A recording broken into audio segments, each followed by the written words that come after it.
Salut à tous, c'est Morgan et bienvenue dans cette nouvelle vidéo. Donc, dans cette vidéo, nous allons voir une journée type pour la passe, donc pour vous donner quelques idées sur comment organiser votre journée. Donc, pour vous parler de cette journée type, je vais vous baser sur ma journée type que je faisais lorsque j'étais en médecine, et donc vous allez pouvoir la modifier pour qu'elle vous corresponde à 100%. Donc, tout d'abord, je me levais à 6h30 et donc je me préparais pendant une petite heure, voilà, je me donnais le temps de vraiment me préparer au mieux pour avoir un début de journée le plus efficace possible. Donc je commençais à travailler à 7h30, 8h en fonction de si j'allais à la BU ou si je restais chez moi. Et donc, durant mes 3 premières heures de cours, de révision, je travaillais un des yeux les plus importants pour moi. Donc c'était soit l'anatomie, soit la biologie. Je travaillais l'un de ces yeux pendant 3 heures. Bien sûr, j'effectue des pauses. Et après cela, donc de 8h à 11h, après 11h, donc de 11h à 13h, j'effectuais l'autre yeux. Donc ce qui fait que pendant 5 heures, je faisais les 2 yeux les plus importants pour ma filière. Et donc pourquoi est-ce que je passais autant de temps juste sur 2 yeux? Tout simplement parce que c'était les yeux avec les plus gros coefficients. Et donc c'était les yeux qu'il ne fallait pas que je loupe.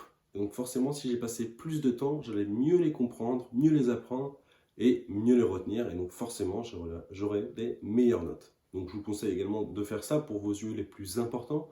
N'hésitez pas à passer plus de temps que pour les autres. Donc après ces 5 heures de travail, donc de 8h à 13h, je faisais une pause d'1 heure pour manger, pour me détendre, pour essayer de penser à autre chose, car les pauses, dans une journée en passe, sont extrêmement importantes, ce qui vous permet de récupérer et de pouvoir être plus productif par la suite. Et donc, après ma pause déjeuner, donc de 13h à 14h, ce que je faisais, c'était que je travaillais 2 heures. Alors, un lieu plus ou moins important, voilà, en fonction de la digestion.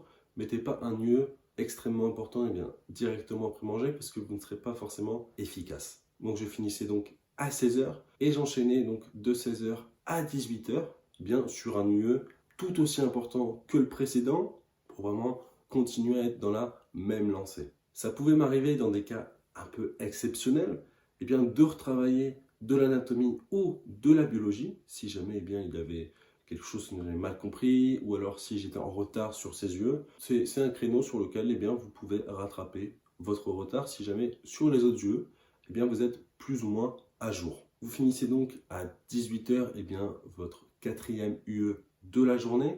Et pour vous reposer un peu, puisque ça fait déjà 9 heures que vous travaillez dans la journée, commencez à être un peu fatigué, ce que je faisais, moi, c'est que je faisais des QCM. Tout simplement parce que ça demande un peu moins de concentration, mais tout de même un minimum. Et donc cela change un peu, plutôt que d'être sur un cours, voilà, de toujours lire.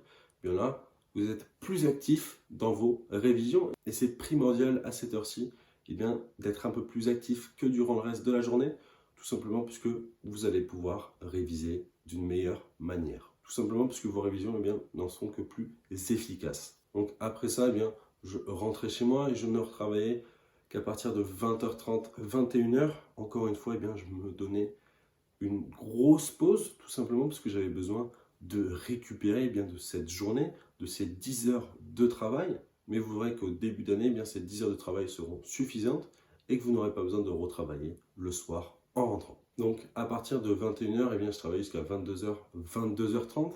Voilà, où je faisais des petits cours, donc par exemple des biostatistiques, ou alors je pouvais encore une fois refaire des QCM, tout simplement parce que c'était le moment de la journée où j'étais le plus fatigué, parce que j'avais travaillé donc déjà 10 heures. Je suis dans une période de digestion, donc forcément, c'est pas là où je vais être le plus efficace. Et donc, il faut trouver des astuces pour toujours avoir un travail optimal. Et donc, après avoir fait mes QCM ou des cours, je me préparais à aller dormir, tout simplement parce que le sommeil, c'est quelque chose de primordial. Donc, si vous négligez votre sommeil, vos chances de réussite n'en seront que diminuées. En résumé, je travaillais de 8h à 22h et ce, tous les jours ou presque. Et je n'hésitais surtout pas à faire des pauses, tout simplement parce que c'est vraiment quelque chose d'extrêmement important. Si vous travaillez alors que vous n'êtes pas efficace, vous perdez du temps. Donc, si vous le souhaitez, vous pouvez accéder à un extrait de mon livre Passe pour le meilleur, dans lequel je vous dévoile que moi j'ai réussi à passer de 8,44 de moyenne au lycée à réussir ma première année de médecine. Donc, vous pouvez retrouver cet extrait dans la description et on se retrouve de l'autre côté. Ciao, ciao.